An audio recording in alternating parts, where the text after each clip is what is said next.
ശെങ്കൻ തീരാൻ just 1 week ഉള്ളപ്പോൾ ഞങ്ങൾക്ക് പെട്ടെന്നൊരാഗ്രഹം എന്നാൽ പിന്നെ ഒരു വെക്കേഷനും കൂടെ നമുക്കൊന്ന് പോയാലോ എന്ന് ഒന്നും നോക്കിയില്ല.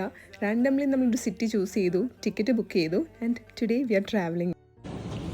നമ്മൾ എയർപോർട്ട് എത്തി, ചെക്ക് ഇൻ കൗണ്ടറിലേക്ക് നടന്നുകൊണ്ടിരിക്കുകയാണ്. Excited four Barcelona. സോ അങ്ങനെ ഒരു ചെറിയ കൺഫ്യൂഷനൊക്കെ ഇനിഷ്യലി ഉണ്ടായിരുന്നെങ്കിലും ഫൈനലി നമ്മൾ ബാർസിലോണയിൽ തന്നെ ഡിസൈഡ് ചെയ്ത് it's just A back packing trip. 3 days Barcelona city മാത്രം, നമ്മൾ അങ്ങോട്ടും ഇങ്ങോട്ടും ഒന്നും അധികം പോകുന്നില്ല. And this time for A change V are travelling from Liverpool airport. എൻ്റെ ഒരു പ്രതീക്ഷയ്ക്ക് അപ്പുറമായിരുന്നു കേട്ടോ. ലിവർപൂൾ എയർപോർട്ട് നല്ല അടിപൊളിയാണ്. ആൻഡ് നമ്മുടെ ഫ്ലൈറ്റ് രാവിലെ ആയിരുന്നു. ആൻഡ് നമ്മൾ അവിടെ ഒരു 12:30 ആയപ്പോഴേക്കും ബാർസിലോണ എത്തുന്ന പോലെയാണ് നമ്മൾ പ്ലാൻ ചെയ്തത്. So that will have the entire day to function.